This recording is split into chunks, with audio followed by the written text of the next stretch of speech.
ಈ ತಪಸ್ಸು ಕಾಲದಲ್ಲಿ ದೇವರ ವಾಕ್ಯವನ್ನ ಇಬ್ಬಾಯಿ ಕತ್ತಿಯಾಗಿ ನಾವು ಎದುರುಗೊಳ್ಳಬೇಕಾಗಿದೆ. ಯಾವ ಕಡೆ ಮುಟ್ಟಿದ್ರೂ ಅದು ನಮ್ಮನ್ನ ಕಡಿಯುತ್ತೆ. You touch any side, it cuts you. ಹಾಗಾದರೆ ದೇವರು ನಮ್ಮನ್ನ ಕಡಿಯುವ ಕಾಲವಾಗಿದೆ. ನಮ್ಮ ಸುಖವಾದ ಜೀವನದ ಮಧ್ಯೆ ಪ್ರವೇಶಿಸುವ ಕಾಲವಾಗಿದೆ. ಅದು ಏನೇ ಆಗಿರಬಹುದು.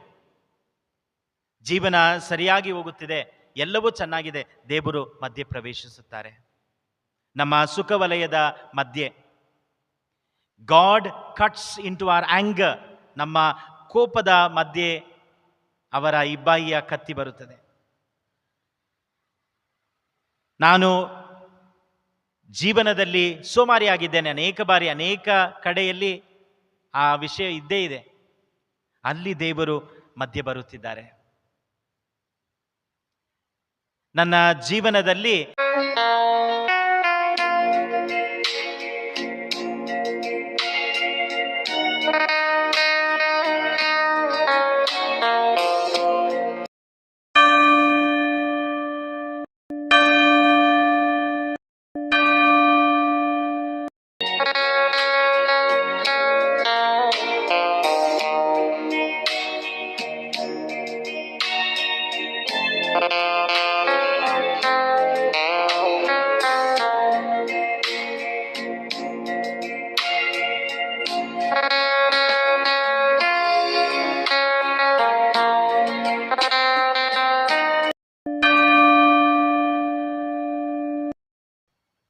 ಪಿತನ ಮತ್ತು ಸುತನ ಮತ್ತು ಪವಿತ್ರಾತ್ಮರ ನಾಮದಲ್ಲಿ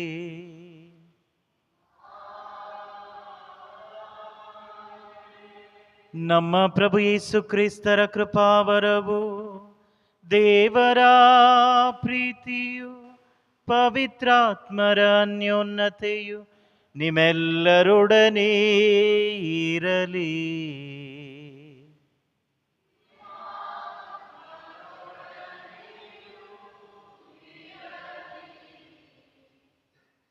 ಪ್ರಭು ಕ್ರಿಸ್ತರಲ್ಲಿ ನನ್ನ ಆತ್ಮೀಯ ಸಹೋದರ ಸಹೋದರಿಯರೇ, ಪ್ರೀತಿಯ ಮಕ್ಕಳೇ, ನಾವು ಇಂದು ತಪಸ್ಸು ಕಾಲದ 2ನೆಯ ಭಾನುವಾರವನ್ನು ಆಚರಿಸುತ್ತಿದ್ದೇವೆ.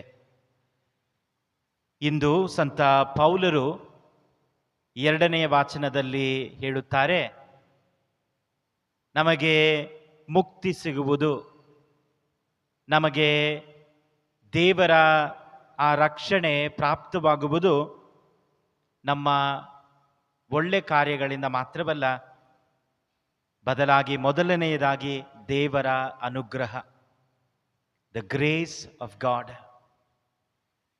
ದೇವರ ಅನುಗ್ರಹ, ಇದನ್ನು ದೇವರು ನಮ್ಮ ಮೇಲೆ ಸುರಿಸುವಾಗ ಈ ಅನುಗ್ರಹದ ಫಲಗಳೇ ನಮ್ಮ ಒಳ್ಳೆ ಕಾರ್ಯಗಳು. ದೇವರು ನಮ್ಮ ಮೇಲೆ ಈ ಅನುಗ್ರಹವನ್ನು, ಕೃಪೆಯನ್ನು ಸುರಿಸುತ್ತಾರೆ ಎಂದರೆ ಅದು ವಿನಾಶವಾಗಲು ಅಲ್ಲ, ಅಥವಾ ಆ ಕೃಪೆಯನ್ನು ಸ್ವೀಕರಿಸಿಕೊಂಡು ಏನೂ ಮಾಡದೇ ಇರಲು ಅಲ್ಲ.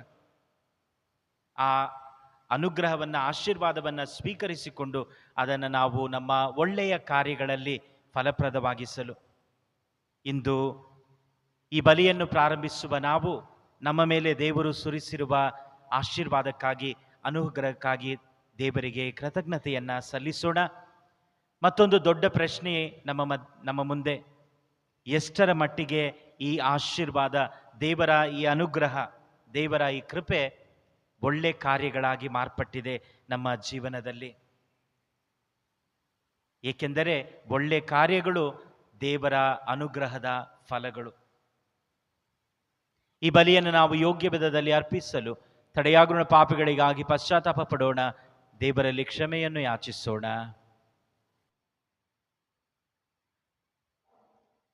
ಸರ್ವಶಕ್ತ ದೇವರಿಗೂ ಆದಿಕಾಂಡದಿಂದ ವಾಚನ. ಸರ್ವೇಶ್ವರ ಸ್ವಾಮಿ ಅಬ್ರಹಾಮನಿಗೆ ಹೀಗೆಂದರು, ನೀನು ನಿನ್ನ ಸ್ವಂತ ನಾಡನ್ನು, ಬಂಧು ಬಳಗದವರನ್ನು, ತವರು ಮನೆಯನ್ನು ಬಿಟ್ಟು ನಾನು ತೋರಿಸುವ ನಾಡಿಗೆ ಹೊರಟು ಹೋಗು.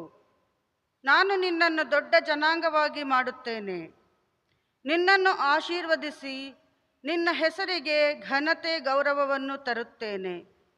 ನೀನೇ ಆದರ್ಶದ ಆಶೀರ್ವಾದವಾಗಿ ಬೆಳಗುವೆ. ನಿನ್ನನ್ನು ಹರಸುವವರನ್ನು ನಾ ಹರಸುವೆ, ನಿನ್ನನ್ನು ಶಪಿಸುವವರನ್ನು ನಾ ಶಪಿಸುವೆ. ಧರೆಯ ಕುಲದವರಿಗೆಲ್ಲ ನಿನ್ನ ಮುಖೇನ ದೊರಕುವುದು ನನ್ನಿಂದ ಆಶೀರ್ವಾದ. ಸರ್ವೇಶ್ವರ ಹೀಗೆಂದು ಹೇಳಿದ ಮೇಲೆ ಅಬ್ರಹಾಮನು ಹೊರಟು ಹೋದನು. ಪ್ರಭುವಿನ ವಾಕ್ಯ.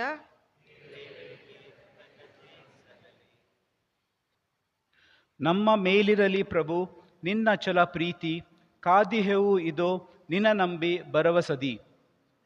ಮೇಲಿದೆ ಪ್ರಭು ನಿನ್ನ ಛಲ ಪ್ರೀತಿ, ಕಾದಿಹೆವು ಇದೋ ನಿನ್ನ ನಂಬಿ ಭರವಸದಿ.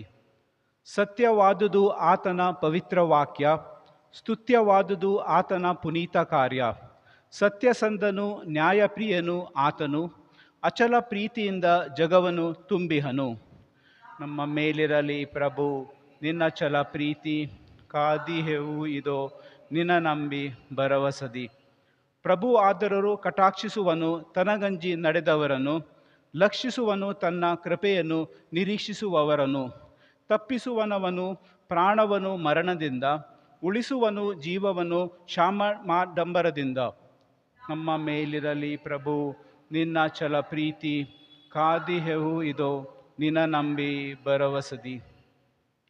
ಕಾದಿದೆ ಎನ್ನ ಮನ ಪ್ರಭುವಿಗಾಗಿ, ಆತನಿಹನು ಎನಗೆ ಗುರಾಣಿಯಾಗಿ. ನಮ್ಮ ಮೇಲಿರಲಿ ಪ್ರಭು ನಿನ್ನ ಛಲ ಪ್ರೀತಿ, ಕಾದಿಹೆವು ಇದೋ ನಿನ್ನ ನಂಬಿ ಭರವಸದಿ. ನಮ್ಮ ಮೇಲಿರಲಿ ಪ್ರಭು ನಿನ್ನ ಛಲ ಪ್ರೀತಿ, ಕಾದಿಹೆವು ಇದೋ ನಿನ್ನ ನಂಬಿ. ಪೌಲನು ತಿಮೋತಿಯನಿಗೆ ಬರೆದ 2ನೆಯ ಪತ್ರದಿಂದ ವಾಚನ. ದೇವರ ಶಕ್ತಿಯನ್ನು ಆಶ್ರಯಿಸಿ ನನ್ನೊಡನೆ ಶುಭ ಸಂದೇಶಕ್ಕೋಸ್ಕರ ನಿನ್ನ ಪಾಲಿನ ಶ್ರಮವನ್ನು ಅನುಭವಿಸು. ಜೀವೋದ್ಧಾರ ವರವನ್ನು ನಾವು ಸ್ವಂತ ಸತ್ಕಾರ್ಯಗಳಿಂದಲ್ಲ, ದೇವರ ಯೋಜನೆ ಹಾಗೂ ಅನುಗ್ರಹಗಳಿಂದಲೇ ಜೀವೋದ್ಧಾರ ವರವನ್ನು ಪಡೆದಿದ್ದೇವೆ. ದೇವರ ಪ್ರಜೆಗಳೆನಿಸಿಕೊಂಡಿದ್ದೇವೆ. ಈ ಅನುಗ್ರಹವನ್ನು ಕ್ರಿಸ್ತ ಯೇಸುವಿನಲ್ಲಿ ಅನಾದಿಯಿಂದಲೇ ನಮಗೆ ಕೊಡಲಾಯಿತು.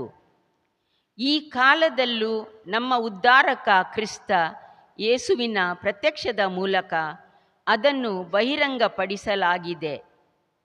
ಮೃತ್ಯು ಶಕ್ತಿಯನ್ನು ವಿನಾಶಗೊಳಿಸಿ ಅಮರ ಜೀವವನ್ನು ಶುಭ ಸಂದೇಶದ ಮೂಲಕ ಬೆಳಕಿಗೆ ತಂದವರು ಯೇಸುವೇ.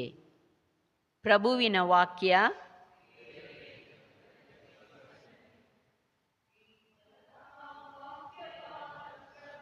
ಯೇಸುವೇ ನಿಮಗೆ ಸದಾ ಮಹಿಮೆ ಸಲ್ಲಲಿ. ದೇವರ ವಾಕ್ಯವಾದ ಪ್ರಭು ಯೇಸುವೇ.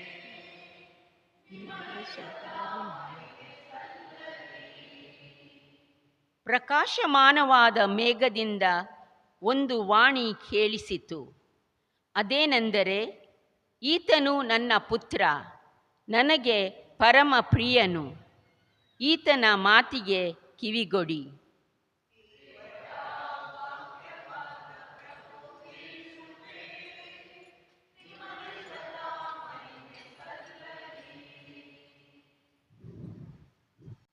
ಪ್ರಭು ನಿಮ್ಮೊಡನೆ ಇರಲಿ.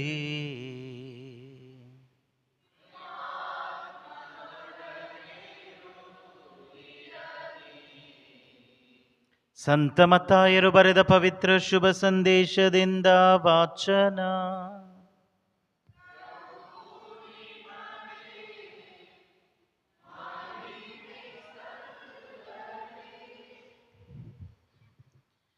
ಆ ಕಾಲದಲ್ಲಿ ಪೇತ್ರ, ಯಾಕೋಬ ಮತ್ತು ಆತನ ಸಹೋದರ ಯೋವಾನ್ನ ಇವರನ್ನು ಯೇಸು ಸ್ವಾಮಿ ಪ್ರತ್ಯೇಕವಾಗಿ ತಮ್ಮೊಡನೆ ಕರೆದುಕೊಂಡು ಎತ್ತರವಾದ ಒಂದು ಬೆಟ್ಟಕ್ಕೆ ಹೋದರು. ಅಲ್ಲಿ ಆ ಶಿಷ್ಯರ ಕಣ್ಣೆದುರಿಗೆ ಯೇಸು ಸ್ವಾಮಿ ರೂಪಾಂತರ ಹೊಂದಿದರು. ಅವರ ಮುಖ ಸೂರ್ಯನಂತೆ ಪ್ರಕಾಶಿಸಿತು, ಅವರ ಉಡುಪು ಬೆಳಕಿನಂತೆ ಪ್ರಜ್ವಲಿಸಿತು. ಇದ್ದಕ್ಕಿದ್ದ ಹಾಗೆ ಮೋಶೆ ಮತ್ತು ಎಲಿಯ ಪ್ರತ್ಯಕ್ಷರಾಗಿ ಯೇಸುವಿನೊಡನೆ ಮಾತನಾಡುತ್ತಿದ್ದುದು ಅವರಿಗೆ ಕಾಣಿಸಿತು. ಆಗ ಪೇತ್ರನು ಯೇಸುವಿಗೆ, ಪ್ರಭು, ನಾವು ಇಲ್ಲೇ ಇರುವುದು ಎಷ್ಟು ಒಳ್ಳೆಯದು. ಅಪ್ಪಣೆಯಾದರೆ ಇಲ್ಲಿ 3 ಗುಡಾರಗಳನ್ನು ಕಟ್ಟುವೆನು, ತಮಗೊಂದು, ಮೋಶೆಗೊಂದು, ಎಲಿಯನಿಗೊಂದು ಎಂದನು. ಪೇತ್ರ ಇನ್ನೂ ಮಾತನಾಡುತ್ತಲೇ ಇರುವಾಗಲೇ ಪ್ರಕಾಶಮಾನವಾದ ಮೇಘವೊಂದು ಅವರನ್ನು ಆವರಿಸಿತು. ಆ ಮೇಘದಿಂದ ಒಂದು ವಾಣಿ, ಈತನು ನನ್ನ ಪುತ್ರ, ನನಗೆ ಪರಮ ಪ್ರಿಯನು, ನನ್ನ ಅಪಾರ ಮೆಚ್ಚುಗೆಗೆ ಪಾತ್ರನು, ಈತನ ಮಾತಿಗೆ ಕಿವಿಕೊಡಿ ಎಂದಿತು. ಶಿಷ್ಯರು ಈ ವಾಣಿಯನ್ನು ಕೇಳಿ ಭಯಭ್ರಾಂತರಾದರು, ಬೋರಲು ಬಿದ್ದರು. ಆಗ ಯೇಸು ಸ್ವಾಮಿ ಅವರ ಹತ್ತಿರಕ್ಕೆ ಬಂದು ಅವರನ್ನು ಮುಟ್ಟಿ, ಏಳಿ, ಭಯಪಡಬೇಡಿ ಎಂದರು. ಅವರು ಕಣ್ಣೆತ್ತಿ ನೋಡಿದಾಗ ಯೇಸು ಸ್ವಾಮಿಯನ್ನು ಬಿಟ್ಟು ಮತ್ತೆ ಯಾರನ್ನೂ ಕಾಣಲಿಲ್ಲ. ಅವರೆಲ್ಲರೂ ಬೆಟ್ಟದಿಂದ ಇಳಿದು ಬರುವಾಗ ಯೇಸು ಸ್ವಾಮಿ, ನರಪುತ್ರನು ಸತ್ತು ಪುನರುತ್ಥಾನ ಹೊಂದುವ ತನಕ ನೀವು ಕಂಡ ಈ ದರ್ಶನವನ್ನು ಯಾರಿಗೂ ಹೇಳಬೇಡಿ ಎಂದು ಆಜ್ಞಾಪಿಸಿದರು.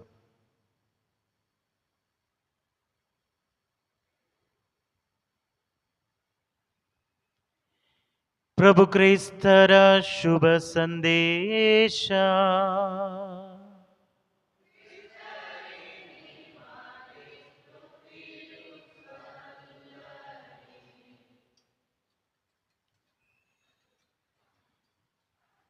ಪ್ರಭು ಕ್ರಿಸ್ತರಲ್ಲಿ ನನ್ನ ಆತ್ಮೀಯ ಸಹೋದರ ಸಹೋದರಿಯರೇ, ಪ್ರೀತಿಯ ಮಕ್ಕಳೇ, ತಪಸ್ಸು ಕಾಲದ 2ನೆಯ ಭಾನುವಾರದಲ್ಲಿ ನಾವು ಪ್ರಭು ಯೇಸು ಕ್ರಿಸ್ತರ ರೂಪಾಂತರವನ್ನು ಧ್ಯಾನಿಸುತ್ತೇವೆ. ಪ್ರತಿ ಬಾರಿ ನಾವು ಪ್ರಭು ಯೇಸು ಕ್ರಿಸ್ತರ ರೂಪಾಂತರವನ್ನು ಧ್ಯಾನಿಸುವಾಗ ಪ್ರಭು ಯೇಸು ಕ್ರಿಸ್ತರ ರೂಪಾಂತರ ಅವರ ಮಹಿಮೆಯನ್ನು ನಮಗೆ ತೋರ್ಪಡಿಸುತ್ತದೆ. ಪ್ರತಿ ಬಾರಿ ಈ ರೂಪಾಂತರ ಎಂದಾಗ ನಮ್ಮ ಮನಸ್ಸಿಗೆ ಬರುವುದು ಪ್ರಭು ಯೇಸು ಕ್ರಿಸ್ತರ ಮಹಿಮೆ ವ್ಯಕ್ತವಾಗುವುದು, ಪ್ರಭು ಯೇಸು ಕ್ರಿಸ್ತರ ಮಹಿಮೆ ನಮಗೆ ಗೊತ್ತಾಗುವುದು.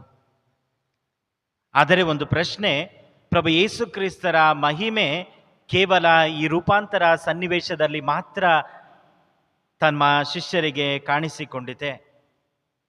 ಪ್ರಭು ಯೇಸು ಕ್ರಿಸ್ತರ ಮಹಿಮೆಯನ್ನು ಕೇವಲ ನಾವು ಈ ರೂಪಾಂತರ ತಾಬೋರ್ ಬೆಟ್ಟದಲ್ಲಿ ಮಾತ್ರ ನೋಡಲು ಸಾಧ್ಯವೇ? ಪ್ರಭು ಯೇಸು ಕ್ರಿಸ್ತರ ಸೇವಾ ಜೀವನದ ಉದ್ದಕ್ಕೂ ಅವರ ಮಹಿಮೆಯೇ. ಪ್ರಭು ಯೇಸು ಕ್ರಿಸ್ತರು ಮಾಡಿದ ಪ್ರತಿಯೊಂದು ಅದ್ಭುತಗಳಲ್ಲಿ, ಅವರ ಶುಭ ಸಂದೇಶದಲ್ಲಿ ಅವರ ಮಹಿಮೆ ಪ್ರಕಟಿತವಾಗುತ್ತಲೇ ಇತ್ತು. 5,000 ಜನರಿಗೆ ಅವರು ಆಹಾರವನ್ನು ಕೊಟ್ಟಾಗ ಅದೆಂಥ ಮಹಿಮೆ! ತಮ್ಮ ಅಪೊಸ್ತಲರಿಗೆ ಎಲ್ಲರಿಗೂ. ಸತ್ತವರನ್ನ ಯೇಸು ಸ್ವಾಮಿ ಎಬ್ಬಿಸಿದಾಗ ಅದಕ್ಕಿಂತ ಒಂದು ಮಹಿಮೆ ಇದೆಯೇ? ಪ್ರಭು ಯೇಸು ಸ್ವಾಮಿ ಒಂದು ಮಾತಿನಲ್ಲಿ ಸತ್ತವರನ್ನ ಎಬ್ಬಿಸುತ್ತಾರೆ, ಲಾಜರನೇ ಹೊರಗೆ ಬಾ. ಆ ಚಿಕ್ಕ ಹುಡುಗಿ, ಯಾಯಿರನ ಮಗಳು, ಆಕೆಗೆ ಹೇಳುತ್ತಾರೆ, ಬಾಲಕಿಯೇ ಎದ್ದೇಳು, ಲಿಟಲ್ ಗರ್ಲ್ ಗೆಟ್ ಅಪ್. ಅದು ಮಹಿಮೆಯ ಮಾತುಗಳು. ಪ್ರಭು ಯೇಸು ಕ್ರಿಸ್ತರು ಮಹಿಮಾಭರಿತರಾಗಿದ್ದು, ಅವರು ದೃಷ್ಟಿ ಕೊಟ್ಟಾಗ, ಅವರು ಜನರಿಗೆ ನಡೆಯುವಂತೆ ಮಾಡಿದಾಗ, ಕೇಳುವಂತೆ ಮಾಡಿದಾಗ, ಇದು ಅವರ ಮಹಿಮೆಯ ಪ್ರಕಟಣೆಗಳು. ಹಾಗಾದರೆ ಈ ರೂಪಾಂತರ ಪ್ರಭು ಯೇಸು ಕ್ರಿಸ್ತರ ಮಹಿಮೆಯನ್ನ ಪ್ರಥಮ ಸ್ಥಳದಲ್ಲಿ ಸಾರುತ್ತಿಲ್ಲ. ಏಕೆಂದರೆ ಪ್ರಭು ಯೇಸು ಕ್ರಿಸ್ತರು ತಮ್ಮ ಸೇವಾ ಜೀವನದ ಉದ್ದಕ್ಕೂ ಅವರ ಮಹಿಮೆಯನ್ನು ಪ್ರಕಟಿಸುತ್ತಲೇ ಇದ್ದರು. ತಾಬೋರ್ ಬೆಟ್ಟದಲ್ಲಿ ಮಾತ್ರವಲ್ಲ, ಇಲ್ಲಿ ಅವರ ಮುಖ ಸೂರ್ಯನಂತೆ ಪ್ರಕಾಶಿಸುತ್ತಿದೆ, ಅವರ ಬಟ್ಟೆಗಳು ಪ್ರಜ್ವಲಿಸುತ್ತಿದೆ. ಆದರೆ ಪ್ರಭು ಯೇಸು ಕ್ರಿಸ್ತರು ಸಮುದ್ರವನ್ನ, ಬಿರುಗಾಳಿಯನ್ನ ಆಜ್ಞೆ ಇಡುವಾಗ, ಸುಮ್ಮನಿರು ಎಂದು ಹೇಳುವಾಗ ಅದು ಸುಮ್ಮನಾಯಿತು. ಮಹಿಮೆಯ ಪ್ರಕಟಣೆ. ಯೇಸು ಸ್ವಾಮಿ ತಮ್ಮ ಸೇವಾ ಜೀವನದ ಉದ್ದಕ್ಕೂ ಅವರ ಮಹಿಮೆಯನ್ನ ಪ್ರಕಟಿಸುತ್ತಲೇ ಇದ್ದಾರೆ. ಶಿಷ್ಯರು ಸಹ ಅದನ್ನ ಕಂಡಿದ್ದಾರೆ. ಇದು ಪ್ರಪ್ರಥಮ ಸ್ಥಳದಲ್ಲಿ ಯೇಸು ಸ್ವಾಮಿಯ ಮಹಿಮೆಯ ಪ್ರಕಟಣೆ ಅಲ್ಲ ಎಂದರೆ ಈ ರೂಪಾಂತರ ಏತಕ್ಕಾಗಿ?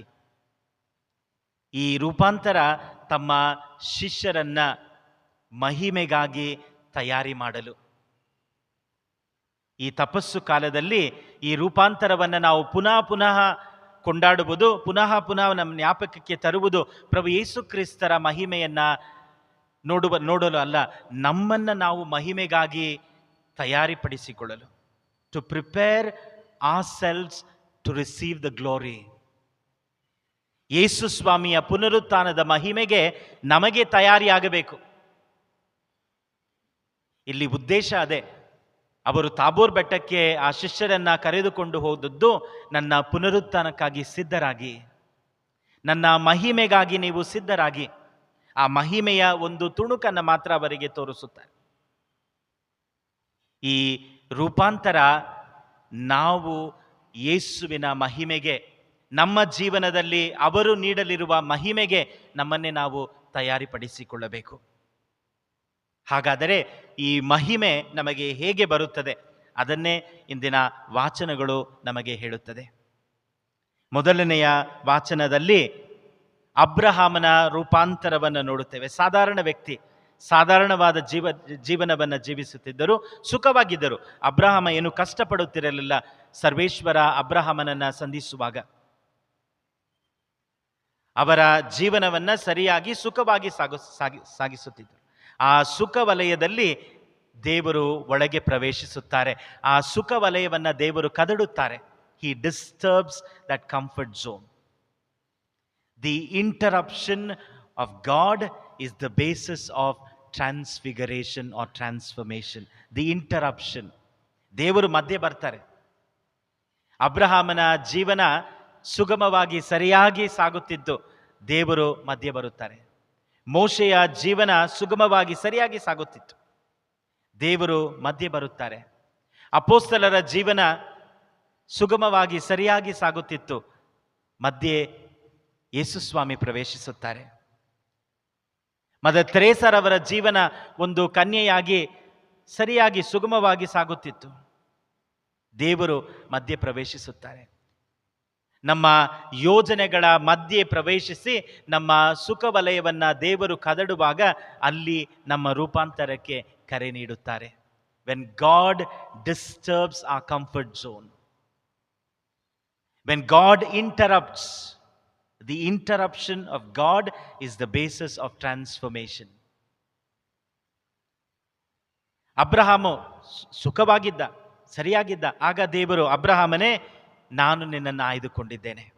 ತದನಂತರ ದೇವರು ಅಬ್ರಹಾಮನಿಗೆ ನುಡಿಯುವ ಮಾತುಗಳೆಲ್ಲವೂ ರೂಪಾಂತರದ ಮಾತುಗಳು. ಹೇಗೆ ಅಬ್ರಹಾಮನನ್ನು ಅವರು ರೂಪಾಂತರಿಸುತ್ತಾರೆ ಎಂಬ ಮಾತುಗಳು.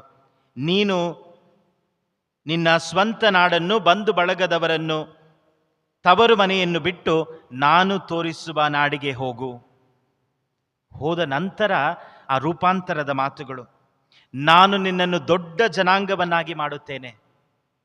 The words of transformation and transfiguration. ನಿನ್ನನ್ನು ಆಶೀರ್ವದಿಸಿ ನಿನ್ನ ಹೆಸರಿಗೆ ಘನತೆ ಗೌರವವನ್ನು ತರುತ್ತೇನೆ. ನೀನೇ ಆಶೀರ್ವಾದವಾಗಿ ಬೆಳಗುವೆ. ನಿನ್ನನ್ನು ಹರಸುವವರನ್ನು ನಾನು ಹರಸುವೆ. ಇದು ದೇವರ ರೂಪಾಂತರದ ಮಾತುಗಳು. The transfigured words of Jesus, of God the Father. ಹೇಗೆ ಅಬ್ರಹಾಮನ ಜೀವನವನ್ನೇ ಅವರು ರೂಪಾಂತರಿಸುತ್ತಾರೆ, ರೂಪಾಂತರದ ಮಾತು. ತಮ್ಮ ಅಪೋಸ್ತಲರನ್ನ ಯೇಸುಸ್ವಾಮಿ ಕರೆಯುವಾಗ ರೂಪಾಂತರದ ಮಾತುಗಳನ್ನು ಹಾಡುತ್ತಾರೆ. ನೀವು ಮೀನು ಹಿಡಿಯುತ್ತಿದ್ದೀರಿ, ನನ್ನ ರೂಪಾಂತರದ ಮಾತುಗಳನ್ನು ಕೇಳಿ ನಿಮ್ಮನ್ನ ಮನುಷ್ಯರನ್ನು ಹಿಡಿಯುವವರನ್ನಾಗಿ ಮಾಡುತ್ತೇನೆ. ನೀವು ಮೀನು ಹಿಡಿಯುತ್ತಿದ್ದೀರಿ, ಅದೇ ನಿಮ್ಮ ಜೀವನ. ನನ್ನ ರೂಪಾಂತರದ ಮಾತುಗಳು ನಿಮ್ಮನ್ನ ಮನುಷ್ಯರನ್ನ ಹಿಡಿಯುವವರನ್ನಾಗಿ ಮಾಡುತ್ತೇನೆ. Words of transfiguration. ದೇವರು ನಮ್ಮ ಸುಖ ವಲಯದಲ್ಲಿ, ನಮ್ಮ ಸಾಧಾರಣ ಜೀವನದಲ್ಲಿ ಜೀವನ ಸಮಾಧಾನವಾಗಿ ಸರಿಯಾಗಿ ಹೋಗುತ್ತಿರುವಾಗ ಮಧ್ಯೆ ಬರುತ್ತಾರೆ. ಅಬ್ರಹಾಮ ಕಷ್ಟದಲ್ಲಿರುವಾಗ ಮಧ್ಯೆ ಬರಲಿಲ್ಲ. ಮೋಶೆ ಆ ಮಿದಿಯನ್ ನಾಡಿನಲ್ಲಿ ಸುಗಮವಾಗಿ ಸರಿಯಾಗಿ ಒಳ್ಳೆ ಜೀವನವನ್ನು ಪ್ರಾರಂಭಿಸಿ ಸರಿಯಾಗಿ ಹೋಗುತ್ತಿತ್ತು. ಆಗ ಸರ್ವೇಶ್ವರ ಸ್ವಾಮಿ ಬರುತ್ತಾರೆ. ಮದರ್ ತೆರೇಸರವರ ಜೀವನದಲ್ಲಿ ಆಕೆ ಒಂದು ಕನ್ಯೆಯಾಗಿ ಒಂದು ಶಾಲೆಯಲ್ಲಿ ಒಳ್ಳೆಯ ಜೀವನವನ್ನು ನಡೆಸುತ್ತಿದ್ದರು. ಆಗ ಯೇಸು ಸ್ವಾಮಿ ಮಧ್ಯಪ್ರವೇಶಿಸುತ್ತಾರೆ. The interruption of God. ಹಾಗಾದರೆ ಈ ತಪಸ್ಸು ಕಾಲದಲ್ಲಿ ದೇವರು ಸುಖವಾಗಿರುವ, ಸರಿಯಾಗಿ ಹೋಗುತ್ತಿರುವ ನಮ್ಮ ಜೀವನದಲ್ಲಿಯೂ ಸಹ ಮಧ್ಯೆ ಬರುತ್ತಾರೆ, ಕದಡುತ್ತಾರೆ. Lent is a time when Jesus interrupts our journey, even a journey that is peaceful. ನನ್ನ ಜೀವನ ಸರಿಯಾಗಿದೆ, ಸುಖವಾಗಿದೆ, ಏನೂ ತೊಂದರೆ ಇಲ್ಲ, ದೇವರು ಮಧ್ಯೆ ಬರುತ್ತಾರೆ. ವಿಶೇಷವಾಗಿ ಈ ತಪಸ್ಸು ಕಾಲ ದೇವರು ನಮ್ಮ ಸುಖ ವಲಯವನ್ನು ಕದಡುವ ಕಾಲವಾಗಿದೆ. ರೂಪಾಂತರಕ್ಕೆ ಅದೇ ತಳಹದಿ. ಹಾಗಾದರೆ ಈ ತಪಸ್ಸು ಕಾಲದಲ್ಲಿ ದೇವರು ಹೇಗೆ ನನ್ನ ಮಧ್ಯೆ ಪ್ರವೇಶಿಸುತ್ತಾರೆ? ಅವರ ವಾರ್ತೆಯ ಮುಖಾಂತರ, ಅವರ ಸಂಸ್ಕಾರಗಳ ಮುಖಾಂತರ ಅನೇಕ ಬಾರಿ ಯೇಸು ಸ್ವಾಮಿಯ ವಾಕ್ಯವನ್ನ, ದೇವರ ವಾಕ್ಯವನ್ನ ನಾವು ವರ್ಣಿಸುವಾಗ ಹೇಳುತ್ತೇವೆ, ದೇವರ ವಾಕ್ಯ ನಮಗೆ ಉಪಶಮನವನ್ನು ನೀಡುತ್ತದೆ, ದೇವರ ವಾಕ್ಯ ನಮಗೆ ಜೀವವನ್ನು ನೀಡುತ್ತದೆ, ದೇವರ ವಾಕ್ಯ ನಮಗೆ ಶಾಂತಿಯನ್ನು ನೀಡುತ್ತದೆ, ದೇವರ ವಾಕ್ಯ ಅನುಕಂಪ ತುಂಬಿದೆ, ಕರುಣೆಯಿಂದ ತುಂಬಿದೆ. ಎಲ್ಲ ಸರಿ, ಆದರೆ ನಾವು ಮರೆತು ಬಿಡಬಾರದು, ದೇವರ ವಾಕ್ಯ ಇಬ್ಬಾಯಿಯ ಕತ್ತಿಯಂತೆ. ಅದನ್ನು ಅನೇಕ ಬಾರಿ ನಾವು ಹೇಳಲ್ಲ. ದೇವರ ವಾಕ್ಯ ನನಗೆ ಉಪಶಮನ, ಶಾಂತಿ ಎಲ್ಲವೂ ಸರಿ, ಆದರೆ ಎಷ್ಟು ಸಲ ದೇವರ ವಾಕ್ಯ ನಮ್ಮನ್ನ ಸೀಳುವುದನ್ನ, ಕಡಿಯುವುದನ್ನ ನಾವು ಅನುಭವಿಸಿದ್ದೇವೆ. ಈ ತಪಸ್ಸು ಕಾಲದಲ್ಲಿ ದೇವರ ವಾಕ್ಯವನ್ನ ಇಬ್ಬಾಯಿ ಕತ್ತಿಯಾಗಿ ನಾವು ಎದುರುಗೊಳ್ಳಬೇಕಾಗಿದೆ. ಯಾವ ಕಡೆ ಮುಟ್ಟಿದ್ರೂ ಅದು ನಮ್ಮನ್ನ ಕಡಿಯುತ್ತೆ. You touch any side, it cuts you. ಹಾಗಾದರೆ ದೇವರು ನಮ್ಮನ್ನ ಕಡಿಯುವ ಕಾಲವಾಗಿದೆ, ನಮ್ಮ ಸುಖವಾದ ಜೀವನದ ಮಧ್ಯೆ ಪ್ರವೇಶಿಸುವ ಕಾಲವಾಗಿದೆ. ಅದು ಏನೇ ಆಗಿರಬಹುದು. ಜೀವನ ಸರಿಯಾಗಿ ಹೋಗುತ್ತಿದೆ, ಎಲ್ಲವೂ ಚೆನ್ನಾಗಿದೆ, ದೇವರು ಮಧ್ಯೆ ಪ್ರವೇಶಿಸುತ್ತಾರೆ ನಮ್ಮ ಸುಖ ವಲಯದ ಮಧ್ಯೆ. God cuts into our anger. ನಮ್ಮ ಕೋಪದ ಮಧ್ಯೆ ಅವರ ಇಬ್ಬಾಯಿಯ ಕತ್ತಿ ಬರುತ್ತದೆ. ನಾನು ಜೀವನದಲ್ಲಿ ಸೋಮಾರಿಯಾಗಿದ್ದೇನೆ, ಅನೇಕ ಬಾರಿ ಅನೇಕ ಕಡೆಯಲ್ಲಿ ಆ ವಿಷಯ ಇದ್ದೇ ಇದೆ. ಅಲ್ಲಿ ದೇವರು ಮಧ್ಯೆ ಬರುತ್ತಿದ್ದಾರೆ. ನನ್ನ ಜೀವನದಲ್ಲಿ ಈ ವಿಷಯವನ್ನು ನಾನು ಮಾಡಬೇಕು ಎಂದಿದ್ದೇನೆ, ಮಾಡುತ್ತಿಲ್ಲ, ದೇವರು ಅಲ್ಲಿ ಮಧ್ಯೆ ಪ್ರವೇಶಿಸುತ್ತಿದ್ದಾರೆ. ಇದು ದೇವರು ನಮ್ಮ ಯೋಜನೆಗಳ ಮಧ್ಯೆ ತಡೆಯಾಗಿ ಅಲ್ಲ, ಆ ಯೋಜನೆಗಳನ್ನು ಸರಿಪಡಿಸಲು ಮಧ್ಯೆ ಬರುವ ಕಾಲ. ನಾವು ಎಲ್ಲವೂ ಸರಿಯಾಗಿದೆ, ಈ ತಪಸ್ಸು ಕಾಲವೂ ಸಹ ಹೀಗೇ ಸಮಾಧಾನವಾಗಿ ಹೋಗುತ್ತದೆ ಎಂದರೆ ಎಲ್ಲೋ ನಮ್ಮ ತಪಸ್ಸು ಕಾಲದಲ್ಲಿ ತಪ್ಪಿದೆ. There is somewhere something wrong with our Lent if Jesus does not interrupt. ದೇವರು ಮಧ್ಯೆ ಪ್ರವೇಶಿಸಿ ನಮ್ಮ ಆ ಸಮಾಧಾನವನ್ನ, ಆ ಸುಖ ವಲಯವನ್ನು ಅವರು ಕದಡದಿದ್ದರೆ ನಮ್ಮ ತಪಸ್ಸಿನಲ್ಲಿ ಎಲ್ಲೋ ನಾವು ಏನೇನೋ ಕಳೆದುಕೊಳ್ಳುತ್ತಿದ್ದೇವೆ. ಏಕೆಂದರೆ ಈ ಕದಡುವಿಕೆ ಇಲ್ಲ ಎಂದರೆ, ದೇವರು ಈ ಮಧ್ಯೆ ಪ್ರವೇಶಿಸಲಿಲ್ಲ ಅಂತ ಹೇಳಿದ್ರೆ ನಮಗೆ ಆ ಪುನರುತ್ಥಾನದ ಅನುಭವ, ದೇವರ ಮಹಿಮೆಯ ಅನುಭವ ಇಲ್ಲ. ದೇವರ ಮಹಿಮೆಯ ಅನುಭವ ಇಲ್ಲ. ಈ ತಪಸ್ಸು ಕಾಲದಲ್ಲಿ ದೇವರು ನನ್ನ ಜೀವನದಲ್ಲಿ ಎಲ್ಲಿ ಇಬ್ಬಾಯಿಯ ಕತ್ತಿಯಾಗಿ ಬರುತ್ತಿದ್ದಾರೆ, ಆ ವಿಷಯದಲ್ಲಿ ನಾನು ಯಾವ ಕಡೆ ಮುಟ್ಟಿದ್ರೂ ದೇವರು ನನ್ನನ್ನು ಕಡಿತಾರೆ. ಈ ವಿಷಯವಿದೆ. ನಾನು ಆಂಗ್ಲದಲ್ಲಿ ಹೇಳ್ತಾರಲ್ಲ, ಪ್ಲೇ ಸೇಫ್ ಎಂದು. Play safe. ನಾನು ಏನು ಗೊತ್ತಿಲ್ಲದೆ ಹಾಗೇನೇ ಆ ಒಂದು ಜೀವನವನ್ನು ಸಾಗಿಸ್ಬಿಡ್ತೀಯ ಅಂತ ಹೇಳಿದ್ರೆ ಯಾವ ಕಡೆ ಮುಟ್ಟಿದ್ರೂ ದೇವರು ಕಡಿತಾರೆ ನಮ್ಮನ್ನು. ಹಿ ಕಟ್ಸ್ ಅಸ್ ಎನಿವೇ. ಈ ಕಟ್ಸ್ ಅಸ್ ಎನಿವೇ. ಹಾಗಾದರೆ ಈ ಇಬ್ಬಾಯಿ ಕತ್ತಿಯಾಗಿ ದೇವರು ನನ್ನ ಜೀವನದ ಯಾವ ಸನ್ನಿವೇಶದಲ್ಲಿ ಪ್ರವೇಶಿಸುತ್ತಿದ್ದಾರೆ, ಯಾವುದನ್ನ ದೇವರು ಇಬ್ಬಾಯಿ ಕತ್ತಿಯಾಗಿ ಕಡಿಯುತ್ತಿದ್ದಾರೆ, ಅದು ನಮ್ಮ ಕೋಪವಾಗಿರಬಹುದು, ಕೆಟ್ಟ ಅಭ್ಯಾಸಗಳಾಗಿರಬಹುದು, ಸೋಮಾರಿತನವಾಗಿರಬಹುದು, ಅನೇಕ ವಿಷಯಗಳಿರಬಹುದು. ದೇವರು ಮಧ್ಯೆ ಪ್ರವೇಶಿಸದಿದ್ದರೆ ಈ ತಪಸ್ಸು ಕಾಲ ಪರಿಪೂರ್ಣವಾಗುವುದಿಲ್ಲ, ಈ ತಪಸ್ಸು ಕಾಲ ಫಲಭರಿತವಾಗುವುದಿಲ್ಲ. ಹಾಗಾದರೆ ಇಂದು ಮತ್ತೊಮ್ಮೆ ನಾವು ದೇವರ ಶಿಲುಬೆಯ ಅಡಿಯಲ್ಲಿ ಇರುವಾಗ ಆ ಶಿಲುಬೆ ಅಡಿಯಲ್ಲಿ ನಾವು ಧ್ಯಾನಿಸಬೇಕಾದದ್ದು ಏನು? ಪ್ರಭುವೇ, ಈ ತಪಸ್ಸು ಕಾಲದಲ್ಲಿ ನೀವು ನನ್ನ ಜೀವನದ ಯಾವ ಯೋಜನೆಯ ಮಧ್ಯೆ ಬರುತ್ತಿದ್ದೀರಿ? Lord, where are you interrupting me in my life during this Lent? Where are you interrupting? Where are you coming in between? Where are you coming as a double edged sword? ಎಲ್ಲಿ ನೀವು ಇಬ್ಬಾಯಿಯ ಕತ್ತಿಯಾಗಿ ನನ್ನ ಜೀವನದಲ್ಲಿ ಬರುತ್ತಿದ್ದೀರಿ? ಯಾವ ಸನ್ನಿವೇಶದಲ್ಲಿ, ಯಾವ ವಿಷಯದಲ್ಲಿ? ಖಂಡಿತವಾಗಿಯೂ ಅದನ್ನ ನಾವು ಅವರ ಶಿಲುಬೆಯ ಅಡಿಯಲ್ಲಿ ಧ್ಯಾನಿಸಬೇಕಾಗಿದೆ. ಧ್ಯಾನಿಸಿ ಆ ಶಿಲುಬೆಯ ಅಡಿಯಲ್ಲಿ ಅವರ ಬೆಳಕನ್ನ ಕಂಡುಕೊಳ್ಳಬೇಕಾಗಿದೆ. ಏಕೆಂದರೆ ತಾಬೂರ್ ಬೆಟ್ಟದ ಮೇಲೆಯೂ ಯೇಸು ಸ್ವಾಮಿ ಮಾತನಾಡಿದ್ದು ಆ ಶಿಲುಬೆಯ ಮಹಿಮೆಯನ್ನೇ.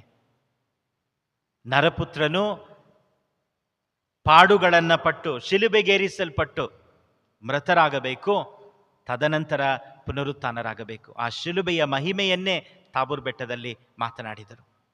ಇಂದು ಆ ಮಹಿಮೆಯ ದಾರಿ ಶಿಲುಬೆಯ ದಾರಿಯಾಗಿದೆ ಎಂಬುದನ್ನು ತೋರಿಸುತ್ತಾರೆ.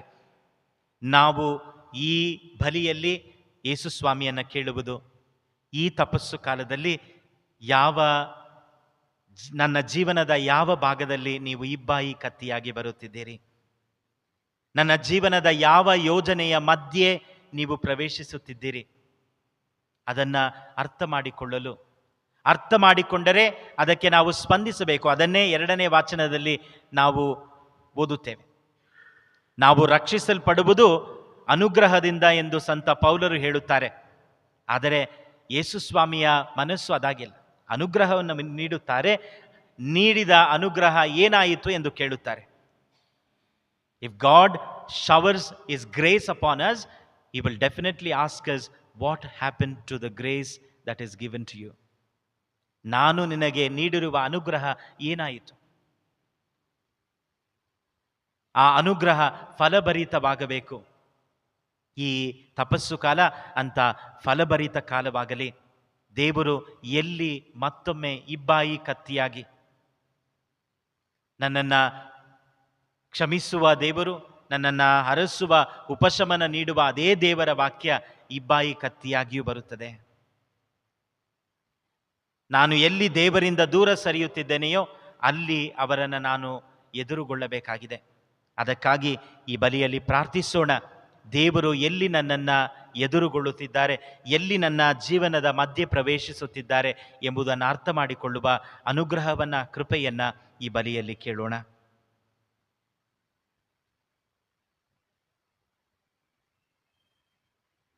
ಪ್ರಿಯ ಸಹೋದರ ಸಹೋದರಿಯರೇ,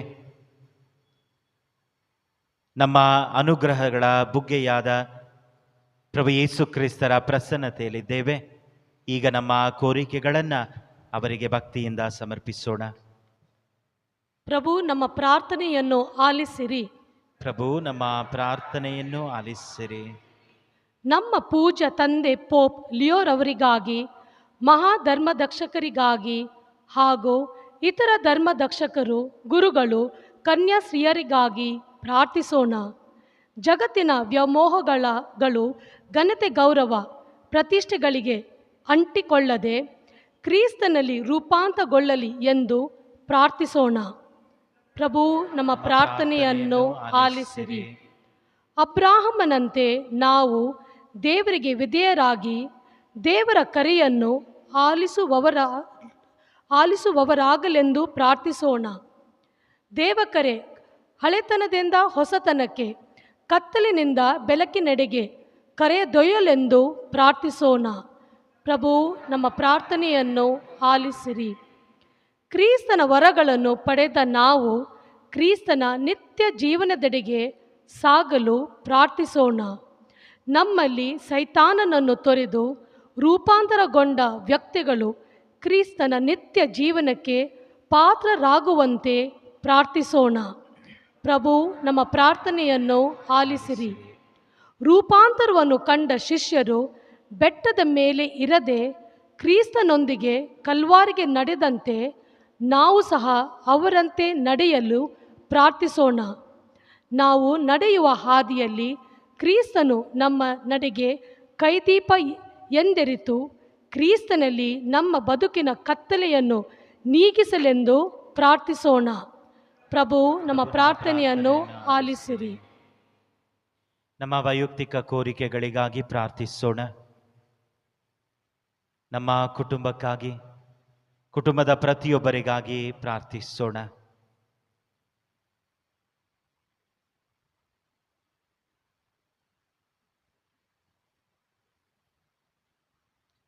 ಅನಾರೋಗ್ಯದಿಂದ ನರಳುತ್ತಿರುವ ಎಲ್ಲರಿಗಾಗಿ ಪ್ರಾರ್ಥಿಸೋಣ.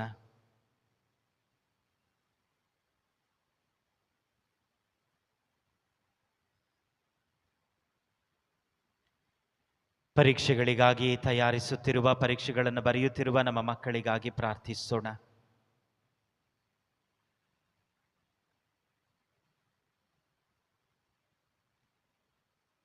ಶಿಲುಬೆಯ ಮೇಲೆ ನಾವಿಟ್ಟಿರುವ ಪ್ರತಿಯೊಂದು ಕೋರಿಕೆಗಾಗಿ ಪ್ರಾರ್ಥಿಸೋಣ.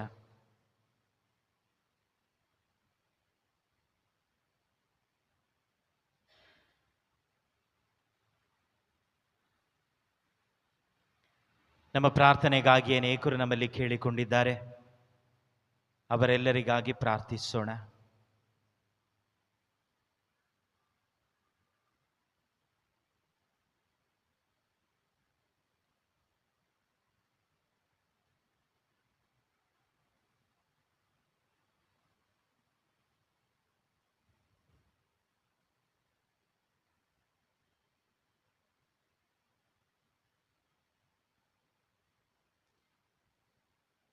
ಸರ್ವಶಕ್ತ ಸದಾ ಜೀವಿಸುವ ದೇವರೇ, ಈ ತಪಸ್ಸು ಕಾಲ ನೀವು ನಮ್ಮನ್ನು ನಿಮ್ಮ ಮಹಿಮೆಗಾಗಿ ತಯಾರಿ ಮಾಡುವ ಕಾಲವಾಗಿದೆ.